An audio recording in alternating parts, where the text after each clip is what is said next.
Salut à tous, il y a quelques mois je me suis acheté un nouveau gimbal. Ce gimbal c'est le petit nouveau de la gamme DJI, c'est le Ronin SC2 et c'est de ça dont on va parler aujourd'hui, c'est parti.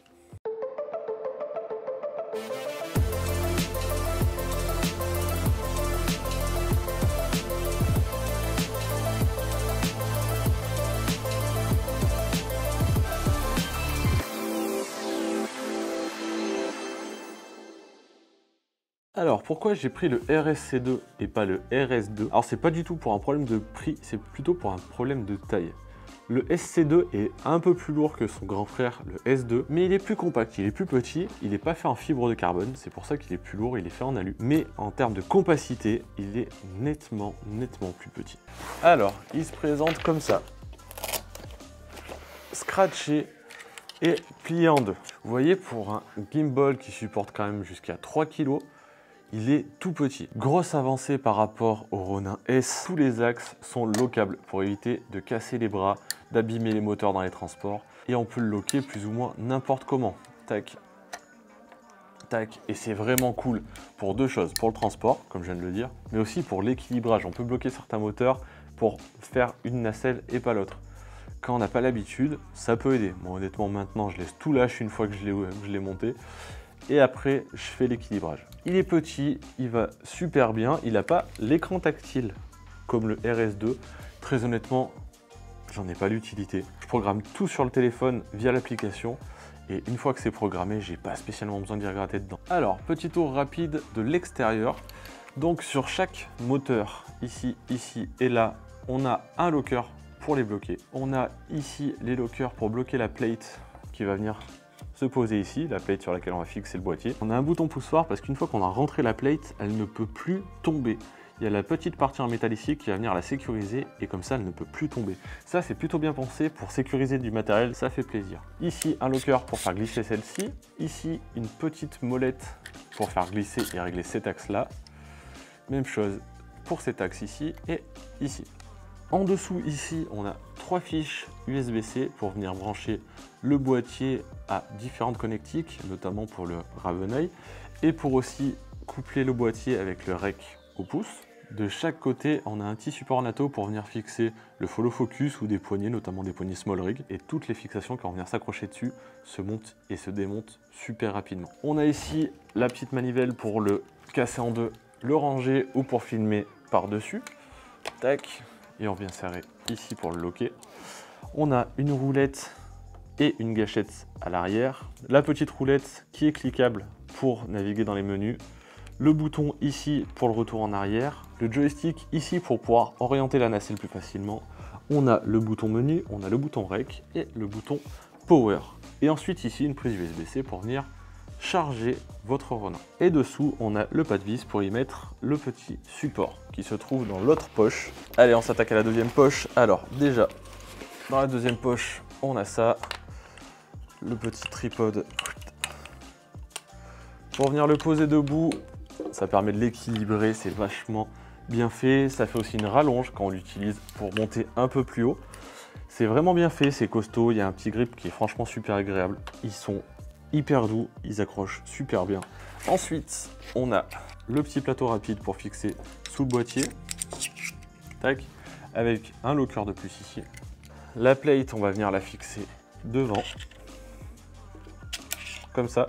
Et ce que je vous disais tout à l'heure, c'est qu'avec le petit point de blocage, elle ne peut plus s'en aller. Il faut absolument appuyer sur le côté pour pouvoir l'enlever. Le petit support en métal ici, il bloque super bien. Vraiment, une fois que c'est mis dessus, j'ai à aucun moment peur que ça s'en aille, c'est pas possible. Même si j'oublie de fermer le petit taquet ici, ça ne bouge plus. C'est vraiment super bien pensé. Il y a des taquets partout, il y a des sécurités partout. Le matériel est hyper sécure et ça évite vraiment de massacrer du matériel. Ils ont fait un super effort là-dessus et je trouve ça vraiment cool. Ensuite, dedans, on a le fameux support du Ravenai. Donc ça, c'est la petite partie Wi-Fi qui va venir se plugger dessous et qui va permettre de renvoyer l'image de votre boîtier à un smartphone ou à une tablette. Alors, on dit que c'est sans latence, c'est pas vrai. Il y a une petite latence, il n'y a pas une grosse latence, mais il y a quand même une latence et je trouve pas ça hyper fonctionnel. Il y en a qui aiment bien, il y en a avec qui ça marche très bien. Moi, je l'ai essayé une fois ou deux, je suis pas ultra fan. Je préfère très largement mettre une poignée sur le côté ou derrière et rajouter un écran. Mais après, ça peut fonctionner pour renvoyer au technicien plus loin l'image que vous êtes en train de filmer, même s'il y a une petite latence, c'est pas forcément très grave, mais moi c'est pas forcément quelque chose que je vais utiliser très souvent, mais au cas où, si j'en ai besoin, je sais que je l'ai. Alors, normalement, on a la petite partie ici, justement, qui vient se mettre sur le rail NATO, avec un autre shoe mount ici, enfin, avec un support pour le shoe mount, qui va permettre d'avoir un support téléphone que je n'ai pas forcément dans mon kit. Moi, je l'ai enlevé de mon kit, il était vendu avec, mais je l'ai enlevé de mon kit, parce que je ne me servirai pas forcément du Raveneye pour mettre mon téléphone dessus. J'ai déjà fait une vidéo sur le moniteur que j'utilise et c'est plutôt mon moniteur Fieldworld que je vais mettre dessus plutôt que mon téléphone. Mais bon, c'est vendu avec. Moi, j'ai juste gardé le petit support ici. Je me dis que ça peut toujours servir, mais je m'en servirai pas forcément. Alors ensuite, vous avez un deuxième plateau comme ça, mais légèrement rehaussé si jamais ça vient frotter ou si jamais votre boîtier l'exige. Vous avez une petite plaque légèrement plus haute. Donc après, on a tout le système de follow focus aussi qui va être vendu avec, que vous allez fixer sur le côté de votre boîtier pour pouvoir faire le focus manuellement. Alors ça, c'est hyper bien fait, vraiment, ça marche bien, mais je vais pas m'en servir souvent. Moi, je vais me servir de mon autofocus. J'ai un R5 qui a un super autofocus. Ou alors, je vais carrément tout bloquer, mettre mon focus manuellement, et c'est moi qui vais gérer mes zones de flou et mes zones de focus par rapport à mon mouvement. Ensuite, on a aussi toute une flopée de câbles. Alors là, par contre, en termes de câbles, les mecs, ils n'ont pas été radins, ils en ont mis plein. Mais vraiment, ils en ont mis plein de toutes les tailles, de toutes les formes.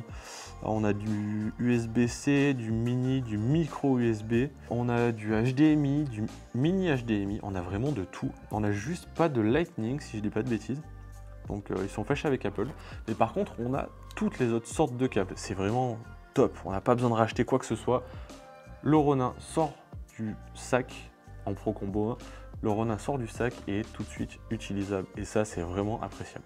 Alors, rapidement, je sais qu'il y a beaucoup de gens qui galèrent à équilibrer leur Ronin. Au final, c'est pas si compliqué. Il suffit juste d'avoir une logique, de savoir dans quel sens on va le mettre, comment on va équilibrer le dernier axe. Bien souvent, les gens l'oublient. C'est pour ça que ça part en steak. Et une fois qu'il est équilibré, si vous utilisez plus ou moins toujours le même objectif, il n'y a plus rien à faire. Ok ? Donc, déjà, on va prendre la petite plate ici. On va venir la mettre sous son boîtier. Alors, je ne sais pas si on le voit, mais ici, à l'intérieur, il y a des flèches. Les flèches, ça va en direction de l'objectif. Ok ? C'est juste pour marquer l'avant et l'arrière de la plate. Là, la plate est parfaitement symétrique. Vous mettez votre boîtier dans le sens d'une des flèches et c'est tout. Donc, on le met dessous, on visse. N'hésitez pas à bien serrer, vraiment. Parce qu'une fois dessus, si votre boîtier il commence à faire ça, vous risquez déjà de faire tomber votre boîtier si ça se desserre complètement. Mais surtout, vous risquez de ruiner le Ronin parce qu'il va forcer. Et puis d'un coup, il va prendre des gros à-coups et les moteurs ne vont pas aimer du tout, du tout. Ok ? Ensuite, vous le mettez ici. Tac. Derrière, vous venez le serrer. Vous déloquez votre moteur. Hop. Alors là, tous les moteurs sont lâches, ok. Il peut se balader partout, dans tous les sens. Avant d'aller plus loin, si vous travaillez l'écran ouvert, ouvrez-le. Normalement, vous travaillez avec une batterie dans le boîtier, mettez-la. Et normalement, vous travaillez avec une carte mémoire dans votre boîtier, mettez-la aussi. Il faut que votre boîtier soit prêt à l'usage. D'accord? C'est pas une fois que tout est réglé qu'on se dit tiens, je vais peut-être bien mettre la batterie. Bah non, en fait, parce que du coup, ça va tout redéséquilibrer, il va falloir tout recommencer.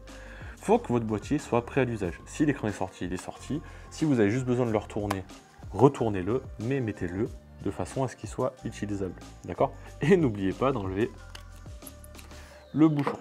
Ensuite, on va prendre le moteur ici pour venir stabiliser cet axe. Et il va falloir en premier équilibrer celui-là, d'accord? Donc on va venir enlever le taquet là pour que cette plate puisse glisser. Et le but du jeu, c'est qu'elle arrive à rester en équilibre. Ok? Donc ni trop en avant, ni trop en arrière. Une fois que vous avez trouvé un équilibre, vous venez la loquer. Normalement, elle devrait plus ou moins tenir et revenir toute droite. Ok? Ensuite, on va travailler sur celui-là. Ok? Sur l'axe du haut avec cette molette-ci. Je ne sais pas si on la voit bien. Ok? On dévisse, on met la molette vers le haut. Et là, le but, toujours en tenant le moteur ici, c'est que l'objectif reste vers le haut sans basculer dans un sens ou dans l'autre. S'il va dans ce sens-là, on va pousser la plate à l'opposé. Et si l'objectif va vers l'avant, on va remonter la plate ici. Tac, là normalement on doit être pas trop mal. Après on n'oublie pas de resserrer, on vient bien rebloquer chaque axe qu'on vient de travailler. Donc là, devant il est bon, dessus il est bon. Maintenant on va travailler derrière, sur cet axe-là. On desserre et même chose, il faut qu'il reste en équilibre. À chaque fois que le boîtier part dans un sens, on va venir rééquilibrer à l'opposé. Là il tombe légèrement vers moi, du coup on va pousser de l'autre côté. Là, normalement, il est pas mal. Il est pas mal. Il tient toujours vers le haut. Il tient toujours droit. Là, on travaille le dernier axe. Le dernier axe, c'est celui-ci. C'est un peu le plus galère à faire. Alors, normalement, je le pose sur mon ventre comme ça et je le mets à l'horizontale pour travailler dans ce sens-là. Là, je vais le faire assis. C'est possible que je galère un peu. Mais en soi, c'est pas si compliqué. Alors, ça risque de me cacher un peu le visage, mais vous allez comprendre. Donc, vous desserrez celui-là. OK ? Vous l'amenez contre vous, bien horizontal, et le but du jeu, c'est qu'il ne bascule plus ni à l'avant, ni à l'arrière, comme les autres. Donc, on dévisse, on va pousser pour l'équilibrer. Tac. Et on continue jusqu'à ce qu'il reste parfaitement à l'horizontale, sans tourner. On commence à être pas mal.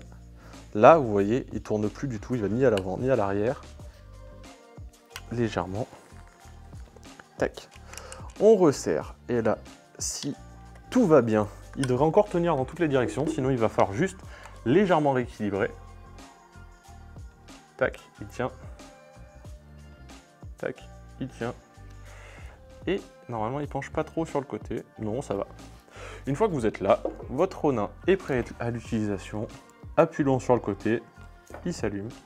Et là, c'est parti, on peut s'en servir. Alors du coup, après, vous allez pouvoir paramétrer tous vos modes ici, directement sur l'application. Vous allez pouvoir mettre un mode rapide, vous allez pouvoir mettre un mode lent, vous allez pouvoir mettre un mode pour faire des barrel rolls, etc., etc. Mais le plus important, c'est vraiment ce qu'on vient de faire, c'est l'équilibrage. Si votre Ronin n'est pas parfaitement équilibré, vos moteurs vont forcer et au bout d'un moment, il va se mettre en sécurité. C'est-à-dire qu'il va forcer, il va sonner une fois, deux fois, trois fois et au bout d'un moment, tout va devenir mou pour protéger les moteurs. Parce que si votre Ronin n'est pas suffisamment bien équilibré, les moteurs vont forcer et finalement les moteurs vont casser. Voilà, je pense qu'on a à peu près fait le tour du sujet, on va pas rentrer plus dans le détail. La vidéo est déjà pas mal longue, je vais vous laisser avec quelques images qu'on a pu tourner avec. En attendant, n'hésitez pas à me dire en commentaire si vous êtes d'accord avec moi, si vous avez un avis différent, si vous avez des questions, je vous répondrai avec plaisir. Et je vous dis à la prochaine. Ciao. Action!